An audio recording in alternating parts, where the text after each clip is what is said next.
Woodside, the world is finally quieted down. The rush of the day is over and the night has wrapped everything in a peaceful silence. Are you already tucked into bed, pulling the covers up tight, or perhaps sitting by a dim light with a warm cup of tea in your hands? Wherever you are, welcome to another journey into the depths of the past.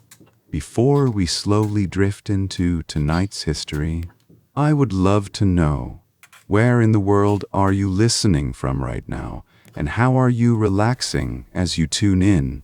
Let me know in the comments below. Now, take a deep, slow breath. Leave the worries of today behind. Close your eyes, and let's travel back in time together. A comprehensive historical research on Victorian-era botanical archiving, scientific illustration workshops, and practices the 19th century marks the turning point when natural sciences transitioned from an aristocratic cabinet curiosity into a systematic, global, and institutional discipline. In the British Empire, particularly during the Victorian era, 1837 to 1901, botany ceased to be merely an aesthetic pursuit or a medical sub-branch, positioning itself at the very center of the empire's economic, ecological, and geopolitical strategies. When the Enlightenment's obsession with classification merged with the industrial pragmatism of the Victorian era, the processes of exploring, collecting, archiving, and visually documenting plants were standardized with unprecedented methodological rigor. The fundamental pillars of botanical archiving herbarium practices, innovative field tools like the Vasculum, Wardian cases that enable the transoceanic transport of live plants, and the strict rules of scientific illustration workshops formed the infrastructure of modern botany. This report deeply examines the physical and institutional foundations of Victorian-era botanical archiving, the aesthetic and epistemological approaches of illustration workshops, the hybrid art of the colonial company painting tradition, efforts toward visual standardization, and the historical role of women within this ecosystem. In light of the findings, it becomes clear that natural history documentation was not merely a record-keeping process. Rather, it was a tool for controlling, classifying, and transforming nature into a global economic commodity. The ontology and practices of botanical archiving, from the field to the institutional herbarium, botanical archiving was a highly arduous, multi-stage process that began in the field and culminated in institutional or private herbaria ex quartique. Although the tradition of affixing dried plants to paper began in the 16th century with the Italian physician and botanist Luca Gini, 1490 to 1556, Victorian scientists elevated this process to massive industrial scales and introduced methodological standards. This process included steps such as collecting the plant while preserving its morphological integrity, pressing, drying, mounting it on acid-free paper, labeling, and storing it for future generations. The most iconic and functional tool for fieldwork was the Vasculum botanical box. Typically a cylindrical box made of tin, the Vasculum ensured that collected plants, seeds, and insects could be transported back to camp or the laboratory without wilting or form. Botanists utilize the cool, damp microenvironment inside the Vasculum to prevent the delicate leaf or petal arrangements of plants from deteriorating in harsh weather conditions. It is known that during this period, some researchers carried portable plant presses with them, or even pinned collected insects to their hats for the sake of practicality. Integrating specimens collected with a Vasculum into an archive required a systematic pressing process aimed at halting the plant's decay over time. The speed at which plants were dried was the primary factor in preserving colors and cellular tissues. Rapid drying under pressure ensured the specimens retained their color for years. This process was generally done between thick absorbent papers or blotters. Collectors in the field often use newspaper sheets placed between the pages of old, thick ledgers tightly binding the plants within these pages before they wilted to create a temporary press. Later, these plants would be transferred to professional presses, featuring wooden slats at the top and bottom, stackable up to about 18 inches high and bound tightly with 2 straps.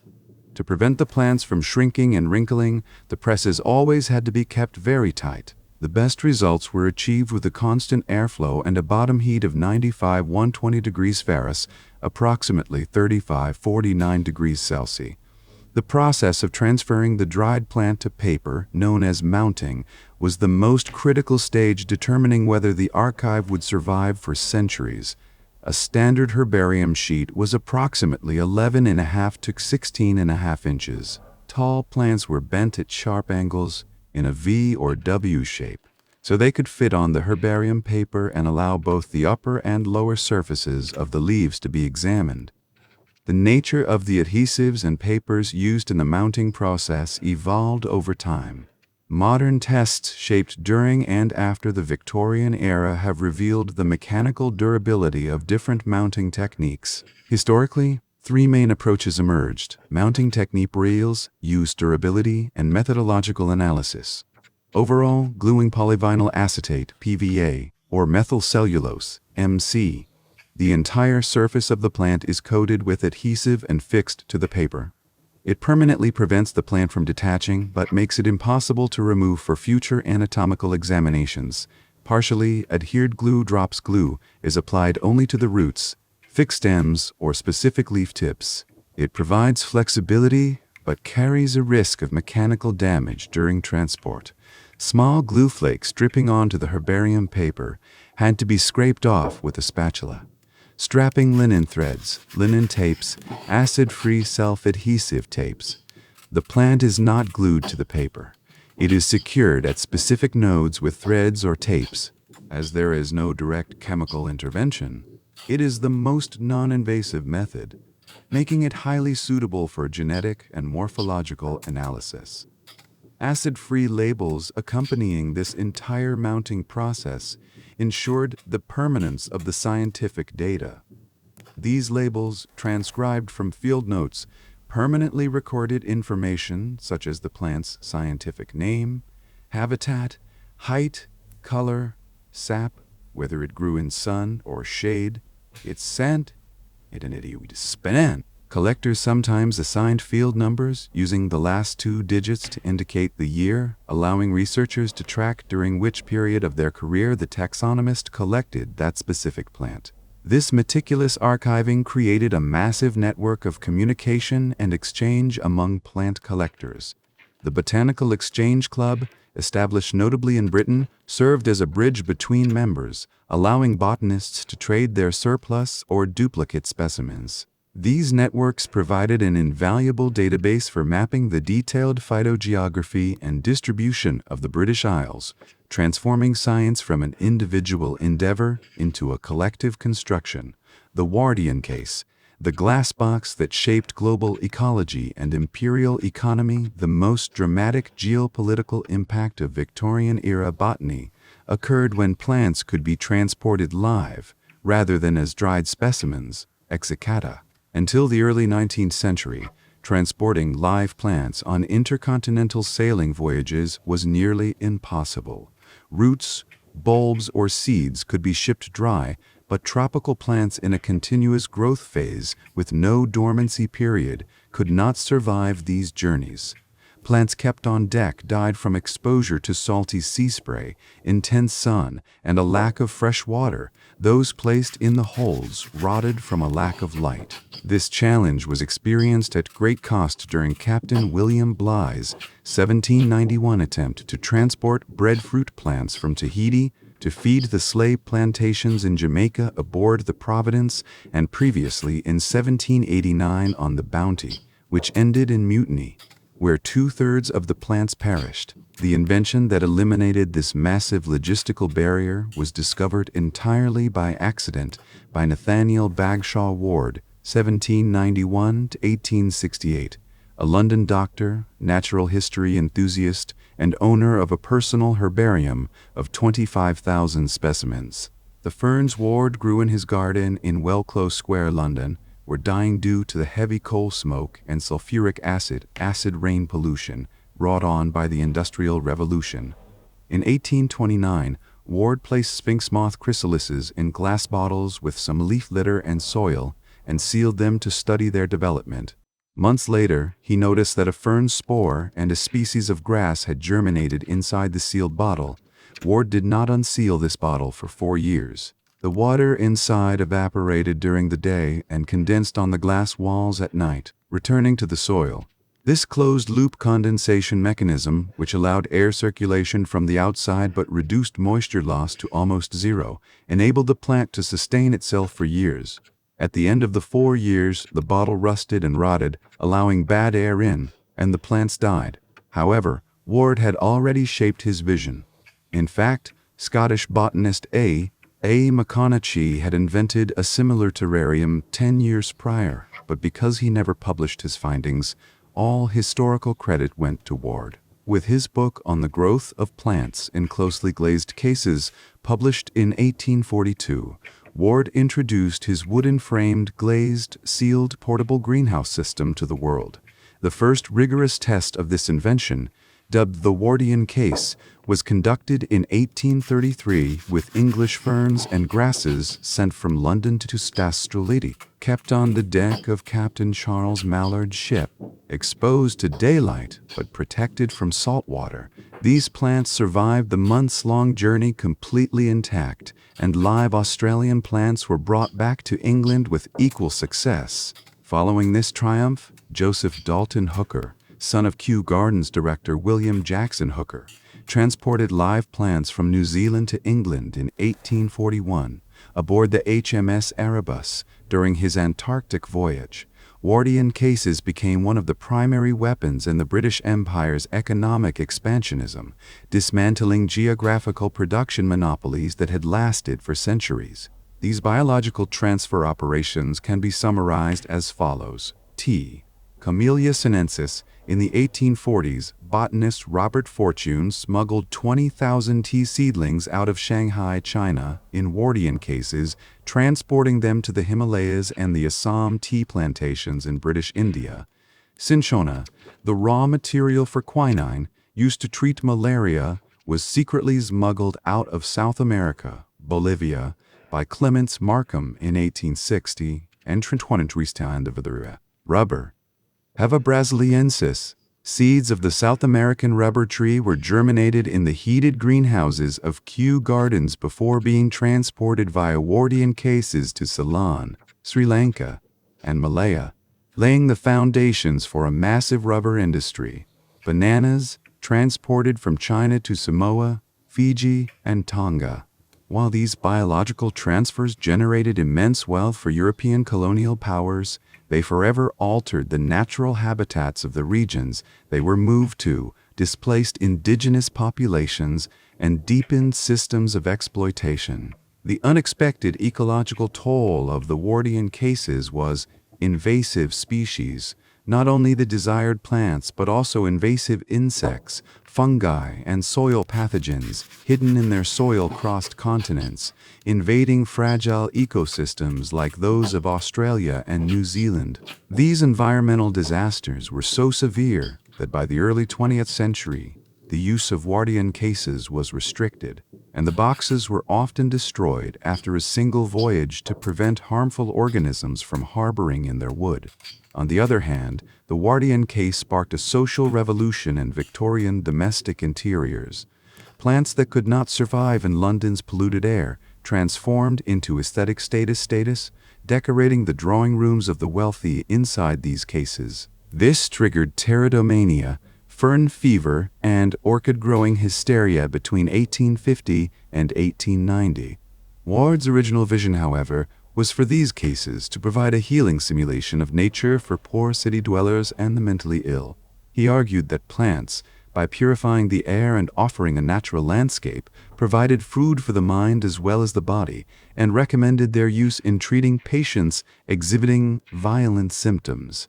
The methodology of scientific illustration and the Walter Hood Fitch School, the third pillar of botanical archiving, as vital as dried specimens and live transport boxes, was botanical illustration, which transferred the living color, complex reproductive organs, and three-dimensional structure of the plant onto two-dimensional paper. David Candle's detailed woodcuts for Hieronymus Bach's 16th-century botanical work, Kreiderbach, 1546, or Giorgio Viparali's massive illustrations for Pietro Andrea Mattioli's Herbars, 1562, were early milestones in this field. However, by the mid-19th century, botanical illustration had ceased to be merely an aesthetic pictorial art, transforming into a scientific anatomy discipline with clearly defined rules, constraints, and philosophy. One of the most prolific and authoritative figures in this empirical shift was the Scottish artist Walter Hood Fitch, 1817–1893, who worked at the Royal Botanic Gardens, Kew, for over half a century, serving William and Joseph Hooket.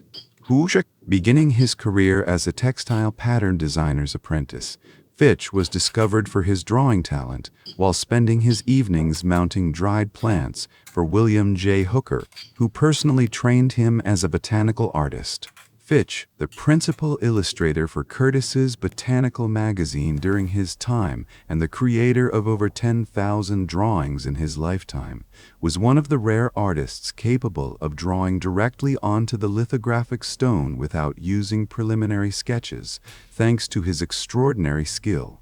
What made Fitch a theorist rather than a mere craftsman was an 8-part botanical drawing guide he published in the Gardener's Chronicle in 1869. This series of articles reveals the practical philosophy of Victorian scientific illustration workshops and the reflections of the strict design education approach known as the South Kensington system. In his writings, Fitch draws a thick epistemological line between romantic flower painting and scientific botanical illustration. According to him, the artist is not a passive camera drawing exactly what they see.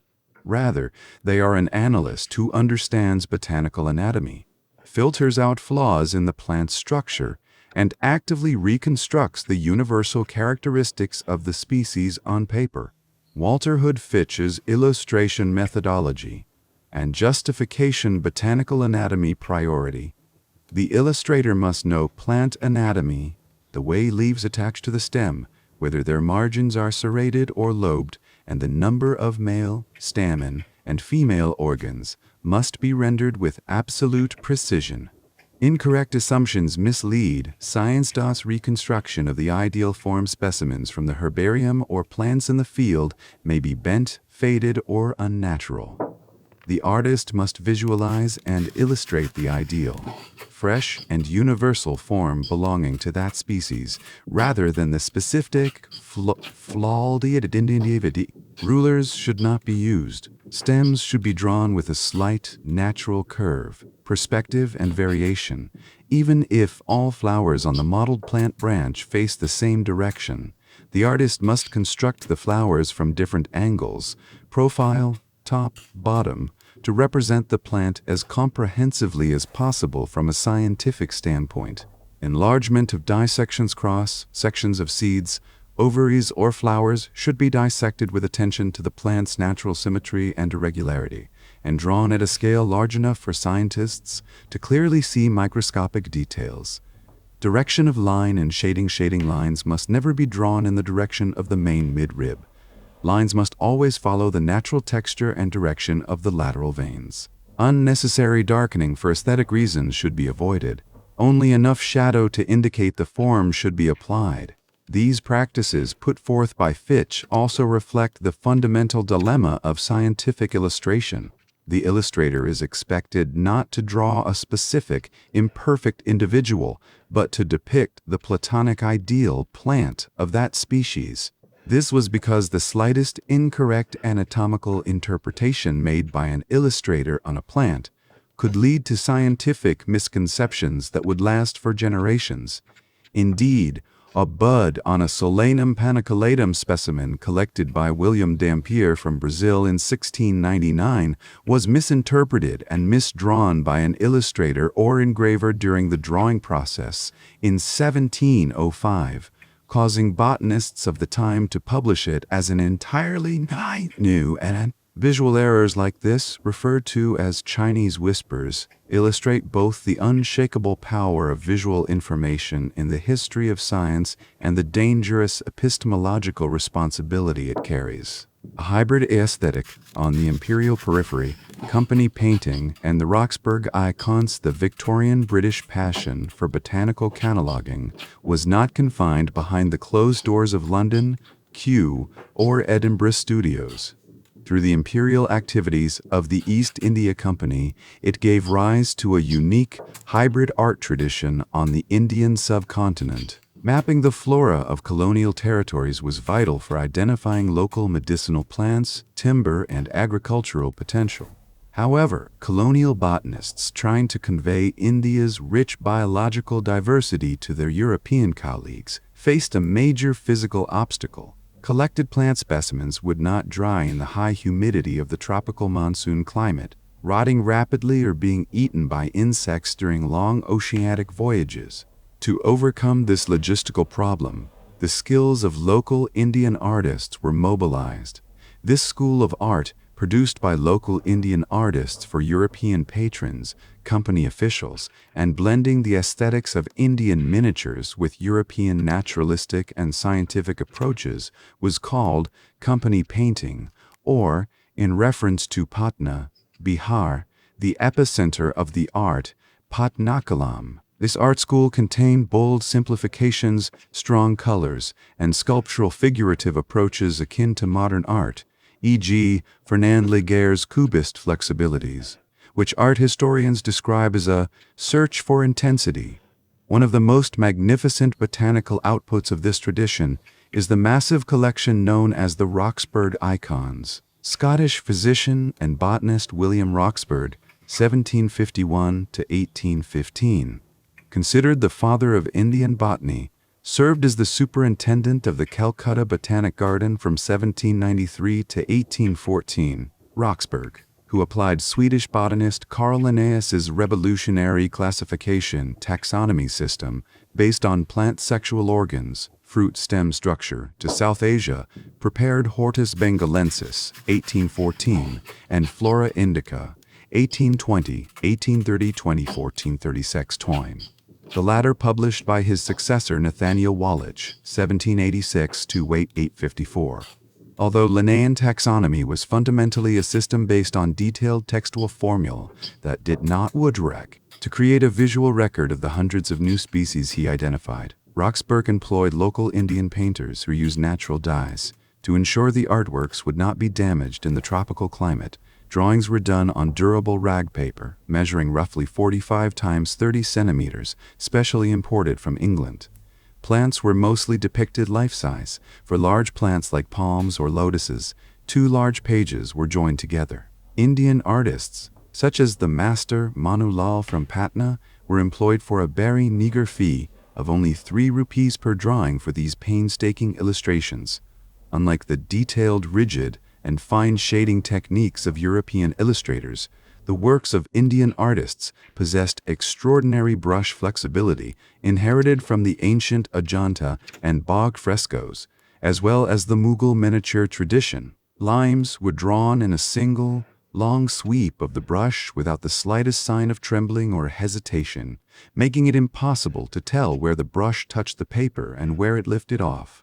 A selection of 300 drawings published in London between 1795 and 1820 under the title Plants of the Coast of Coromandel, with the financial support of Joseph Banks and the East India Company, profoundly impacted the European scientific community. These works materialized the fact that colonial botanical science was not solely a product of the Western rational mind. It could only exist as a result of the complex interaction between the traditional aesthetics of local Indian artisans, their environmental knowledge, and imperial capital. Visual standardization in the pre-photographic era, Vernon Syme's color nomenclature, one of the greatest communication problems faced by botanical archiving, illustration, and natural sciences in general, before and during the Victorian era, was the subjectivity of color perception. In an era before photography was invented or color photography existed,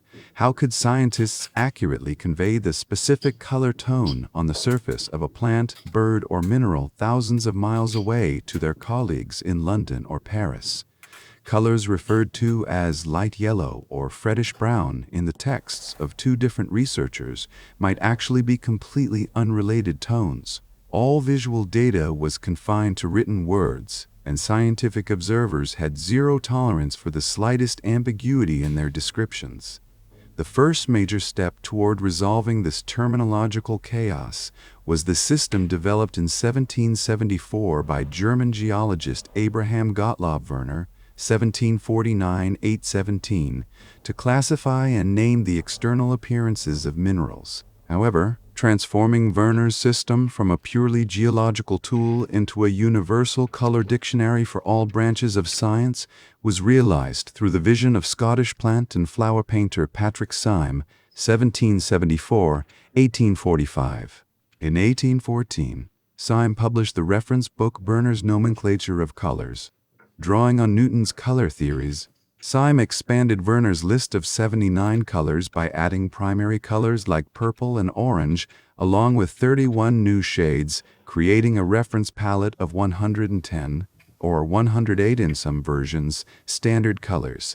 The true genius of this system in the history of science lay not just in providing paint-mixing recipes, e.g., by adding a little Berlin blue and ash gray to snow white, but in pairing each specific color with concrete equivalents in the animal, plant, and mineral worlds within a single table. Syme provided hand-painted color swatches on 13 different pages, offering a direct visual reference point for text-based science.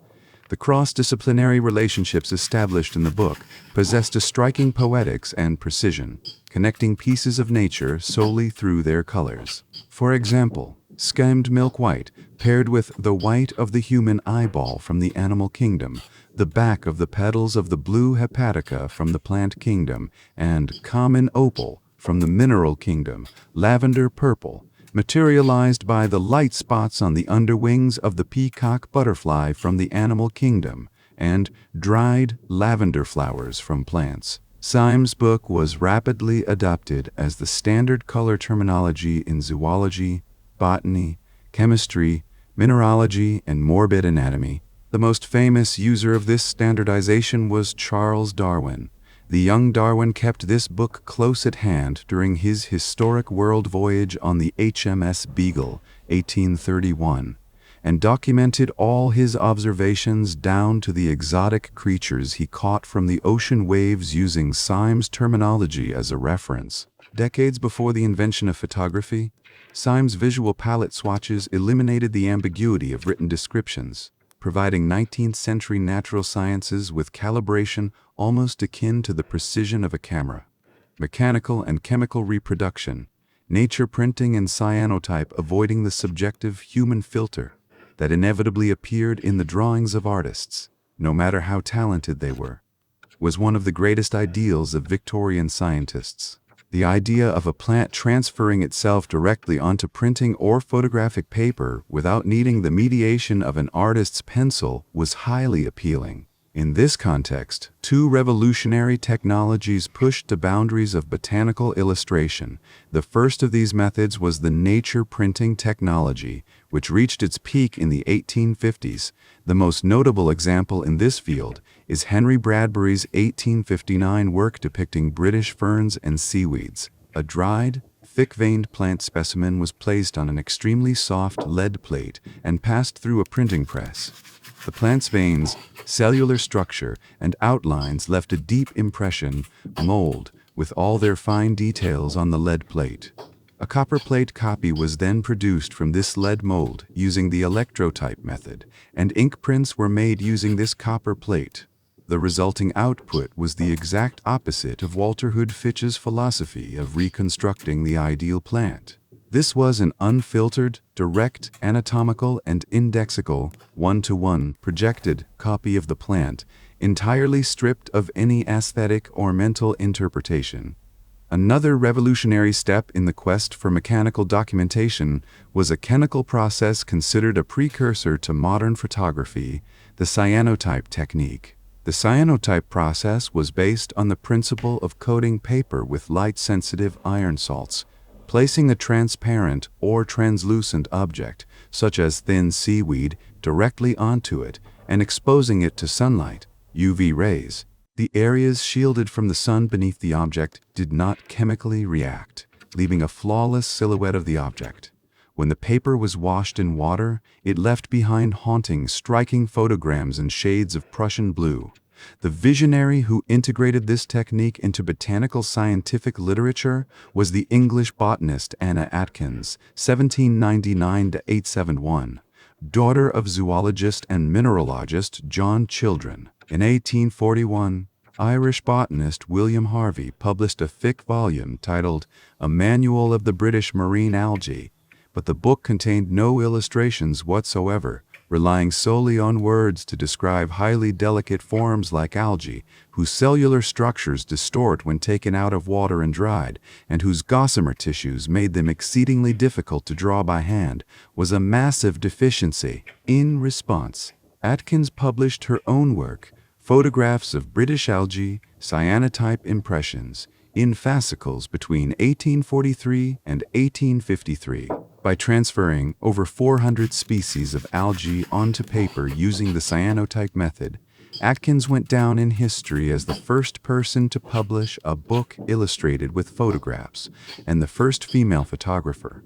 Gender politics and the invisible labor of women in Victorian botany. When delving into the sociological layers of the history of science, it becomes evident that botany during the Victorian era was a highly paradoxical field concerning gender roles. In the conservative structure of Victorian society, science was largely dominated by men. As expressed by the English art critic and writer John Ruskin in his text of Queen's Gardens, women were considered delicate, fragile, and decorative, just like flowers. Botanical study and flower painting, frequently praised in women's magazines from the 18th century onwards, were actually framed as an innocent, feminine, and ideal leisure hobby for aristocratic and bourgeois women in their breakfast rooms, completely devoid of any radical thought. However, moving far beyond the boundaries of this harmless hobby prescribed to them, women formed the invisible backbone of Victorian taxonomy and botany. Despite being excluded from laboratories and universities, these women, denied the right to university education until the 1880s, started out as autodidacts, built serious herbaria, and turned their home gardens into open-air laboratories. In fact, looking much earlier in botanical history, women like Mary Somerset, Duchess of Beaufort in the 17th century, managed massive plant collections, imported seeds from all over the world, and competed and collaborated on a scientific level with Sir Hans Sloane, who laid the foundations of the Natural History Museum today, even before structures like Kew Gardens were established. The most important institutional space, bridging this gender divide in the 19th century, was the Botanical Society of London, founded in 1836 by 19-year-old Daniel Cooper, during an era when many other philosophical, geographical, and geological societies in London and Yorkshire accepted women merely as listeners, guests, or lower-tier members, barring them from entering the inner parts of the buildings. The Botanical Society of London decided from its very first founding meetings to accept women as full members. The Society's 1839 membership lists show that many women, such as Anna Atkins and the respected Sheffield botanist Margaret Stoven, actively participated by providing high-quality plant specimens for the Society's taxonomic research. Female scientists did not merely settle for innocent flower drawings. They also produced groundbreaking publications in mycology, the study of fungi, and cryptogams, flowerless plants, some of the most challenging and controversial fields of the era. For example, Lydia Ernestine Becker, 1827–890, who was also a British women's rights and suffrage advocate, studied the impact of fungi on plant development, presented her findings to the British Association for the Advancement of Science, and corresponded with Charles Darwin, while Margaret Plews produced popular yet scientifically grounded works on mosses and lichens.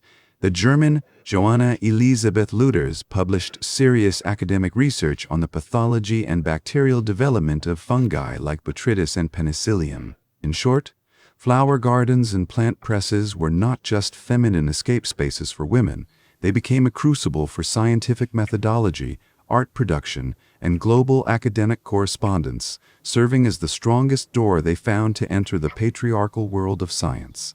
Conclusion: Victorian-era botanical archiving, illustration workshops, and visual documentation practices were not static and innocent processes aimed merely at cataloging knowledge in natural history museums. On the contrary, these practices were dynamic state and scientific mechanisms that directly served the environmental crises of the Industrial Revolution, the colonial economic policies of the British Empire, and the philosophy of standardizing Enlightenment knowledge. A cellular archive of nature was created with Vasculums and Herbarium presses. This massive database achieved a universal scientific literacy independent of language and individual subjectivity, thanks to Patrick Syme's Werner's Nomenclature of Colors. The Wardian Case, which Dr. Nathaniel Ward discovered accidentally while trying to escape the pollution in his own home, functioned as a geopolitical lever that shook agricultural and production monopolies across the world map, establishing the biological infrastructure of modern global capitalism by facilitating the intercontinental migration of tea, cinchona, and rubber. Authoritative artists like Walter Hood Fitch disciplined art in the name of scientific accuracy, writing the idealist rules of modern botanical illustration. On the other hand, Indian Patnakalam artists in the colonial geography blended the European Linnaean systematics with their millennial fluent brush traditions to create the unique visual legacy, the Roxburgh icons, of the company painting school. Scientists who sought to completely avoid the subjective interpretation of the artist found their solution in the ideals of nature, documenting itself, as seen in Henry Bradbury's mechanical nature printing and Anna Atkins' photochemo-kinal. This entire massive wheel of archiving, collecting, and documenting turned not only through the efforts of male professionals, but also through the quiet yet persistent intellectual labor of countless female botanists who clung to microscopes and plant presses, making their voices heard on platforms like the Botanical Society of London, despite being excluded from laboratories and academies.